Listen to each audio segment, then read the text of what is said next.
बेटा देश के लिए शहीद हो गया, राष्ट्रपति ने कीर्ति चक्र से सम्मानित किया तो पत्नी ने राष्ट्रपति भवन में कीर्ति चक्र हासिल किया। पूरे देश में इन तस्वीरों की खूब चर्चा हुई। लोग शहीद अंशुमान की पत्नी की तारीफ कर रहे थे, लेकिन अचानक शहीद अंशुमान की पत्नी ने कुछ ऐसा किया कि अब हर तरफ उनकी आलोचना हो रही है, क्योंकि पति के शहीद होने के बाद स्मृति ने अंशुमान के माता पिता को छोड़ दिया और पति का कीर्ति चक्र लेकर मायके चली गई।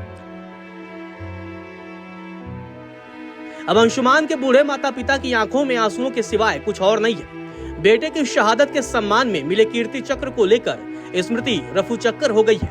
आखिर स्मृति ने ऐसा कैसे कर दिया? जिस अंशुमान ने उनसे प्यार किया और शादी किया और उसी की शहादत के बाद स्मृति का यह रवैया लोगों की समझ में नहीं आ रहा है। स्मृति के घर छोड़कर जाने के बाद शहीद अंशुमान के पिता ने कहा कि ना तो बहू मेरे पास है और ना बेटा, और ना वह सम्मान यानी कीर्ति चक्र जिसे हाथ पर रखकर कम से कम देख सकूं या फोटो खींच सकूं। हमारे यूपी और बिहार की बहुएं ऐसी नहीं होती हैं, वह हमारे साथ रहती है। बहू कीर्ति चक्र को भी ले गई, यहाँ बस बेटे की तस्वीर बची है। वहीं शहीद अंशुमान की मां मंजू सिंह ने कहा कि 5 महीने की शादी थी, बेटा शहीद हो गया और बहू कीर्ति चक्र लेकर मायके चली गई। हमारे पास क्या बचा? ऐसे बहुत केस आ रहे हैं, बहुएं भाग जा रही हैं, उनके हाथ में सम्मान नहीं देना चाहिए। राहुल जी ने कहा है कि वो राजनाथ जी से बात करेंगे। शहीद अंशुमान की मां ने आगे कहा कि हम बहू से बेहद प्यार करते थे। मेरी बहू बहुत सुंदर थी, बहुत अच्छी थी। मेरी बेटी और मेरी बहू नोएडा में एक साथ रहती थी, क्योंकि बहू को खाना बनाना या चाय बनाना नहीं आता था, इसीलिए मैंने अपनी बेटी को बहू के साथ नोएडा में कर दिया था। शुरुआती दौर में जब मेरा बेटा बाहर ड्यूटी पर था तो 4 महीने में मैं खुद बहू के साथ रही। जब मेरा बेटा शहीद हो गया तो देवरिया के घर पर 13वीं तक बहू रही। 13वीं के दिन उनके परिवार वालों ने कहा कि वह धार्मिक आयोजन के लिए बेटी को ले जा रहे हैं, जल्द ही वापस आ जाएगी। बेटी ने भी कहा था कि बहू अभी उस स्थिति में नहीं है कि मैं रख सकूं, थोड़ा स्टेब्लिश होने के बाद वापस आने की बात कही थी।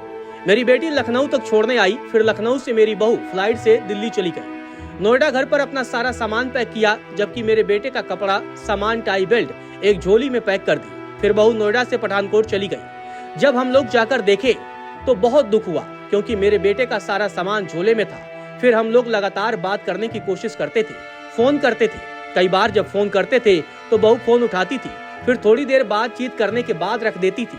जब बेटे को कीर्ति चक्र पाने की घोषणा हुई तो मैंने बहू को फोन किया। बहू, बेटे को यह सम्मान मिलना है, तो उसने कहा कि मम्मी मैंने भी देखा और सुना है। जब हम लोग सम्मान लेने गए तब भी मेरी कोई बातचीत नहीं हुई। बेटे की बरसी पर घर में पूजा होती है, जिसमें पत्नी का रहना जरूरी होता है। मैंने बहू को फोन किया, बहू आपको पूजा में 1 दिन के लिए आना है, जरूरी है, क्योंकि पत्नी के बगैर कोई भी पूजा हिंदू धर्म में पूरी नहीं होती है। पहले बहू ने कहा मम्मी मैं आऊंगी, फिर उसके बाद मेरा नंबर ब्लॉक कर दिया। जो और नंबर था वह उठा ही नहीं। उसके बाद से लगातार प्रयास के बाद भी बातचीत नहीं हुई। हम लोगों ने सोचा था कि बेटा शहीद हो गया है, अभी शादी के 5 महीने हुए हैं तो बहू को दूसरी शादी करनी पड़ेगी। हम लोगों ने भी कहा था, लेकिन ऐसे संबंध खत्म होगा यह हम लोगों ने सोचा भी नहीं था।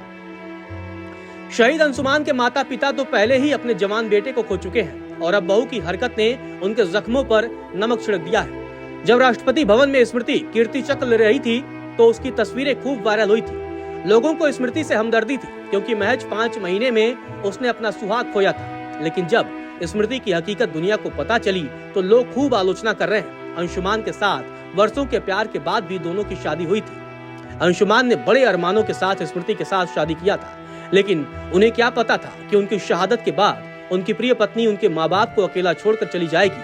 आज जब अंशुमान की रूह इस घटना को देख रही होगी तो तड़प उठी होगी। शहीद अंशुमान भी सोच रहे होंगे वो किसे अपना दिल दे बैठे।